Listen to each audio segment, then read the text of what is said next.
Hello everyone, welcome to Sindhu Academy.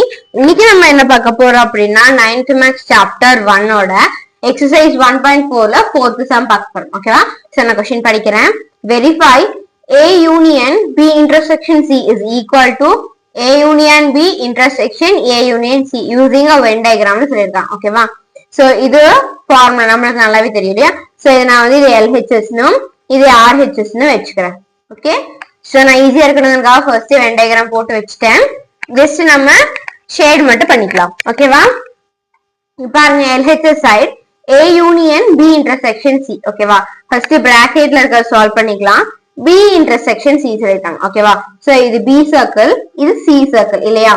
ஏவ மறைச்சிருங்க. இப்போ ஒரு A ஒரு சர்க்கிள் இருக்கறதே நீங்க வந்து ஞாபகம் வச்சுக்கலாம். ஓகேவா? சோ இது வந்து மொத்தமே மறைச்சிருங்க. இப்போ B யும் C யும் தான் இருக்கு. ஓகேவா? சோ இது ரெண்டுத்துக்கும் எங்க இன்டர்செக்ட் ஆகுது? இந்த பாயிண்ட்ல இன்டர்செக்ட் ஆகுது இல்லையா? சோ இந்த லைன்ஸை மட்டும் ஷேட் பண்ணிக்கலாம். ஓகேவா? சோ இவ்வளவுதான்.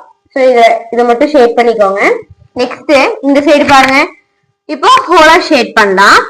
A union B intersection C இல்லையா? சோ நம்ம யூனியன்னா என்ன பண்ணுவோம்? ரெண்டு சர்க்கிளையும் சேர்த்து ஷேட் பண்ணுவோம் இல்லையா? அப்போ A யூனியன் அப்படிங்கிறப்போ ஃபர்ஸ்ட் A சர்க்கிளை ஷேட் பண்ணிருங்க. A ஃபுல்லா. ஓகே? சோ இப்போ வந்து A சர்க்கிள் ஃபுல்லா ஷேட் பண்ணியாச்சு.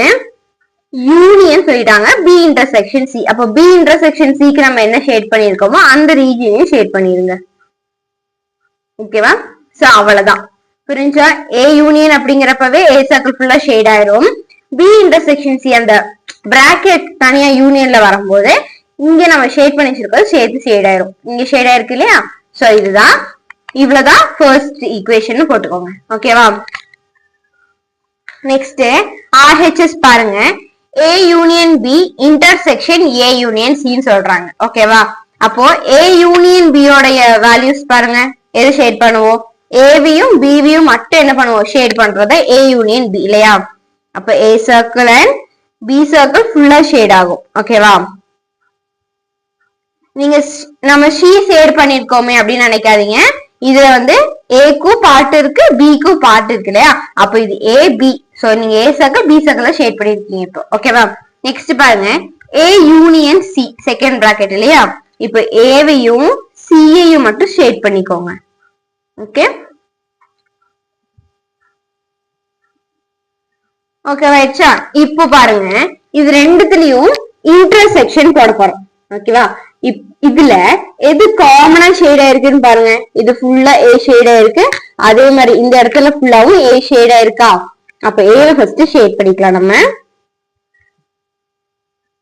ஓகே, நான் ரெண்டுத்துலயும் காமனா இருக்கு A ஷேட் பண்ணிட்டேன்.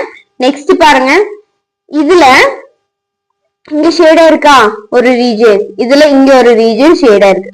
which means பாருங்க இந்த ரீஜன் ஷேட் ஆயிருக்கு. அதே மாதிரி இதுலயும் இந்த ரீஜன் மட்டும் ஷேட் ஆயிருக்கு இல்லையா?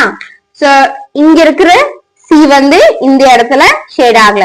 இங்க ஷேடா இருக்க B வந்து இந்த இடத்துல ஷேட் ஆகல. சோ இன்டர்செக்ஷன் என்ன பண்ணுவோம்? சேமா இருக்கிறது மட்டும் தான் எடுத்து ஷேட் பண்ணுவோம். சோ இந்த இடத்த மட்டும் ஷேட் பண்ணிக்கலாம். ஓகேவா? சோ இதுதான் இதோட ஆன்சர். சோ இது ஈக்குவேஷன் 2 னு வெச்சுக்கோங்க. சோ ஈக்குவேஷன் 1 பாருங்க ஒரே மாதிரி இருக்கா? ஈக்குவேஷன் 2வும் ஒரே மாதிரி இருக்கு. So therefore equation 1 is equal to equation 2. LHS is equal to RHS. Hence it is verified. அவ்வளவுதான். ஓகேவா? சோ இவ்வளவுதான் இந்த சம். சோ இதோட இந்த வீடியோ முடியுது. இந்த வீடியோ பிடிச்சிருந்தா கண்டிப்பா லைக் பண்ணுங்க. சிந்து அகாடமி சேனலை சப்ஸ்கிரைப் பண்ணுங்க. அண்ட் உங்க ஃப்ரெண்ட்ஸ் கூட சேர்ந்து ஷேர் பண்ணி படிங்க. Okay, thank you.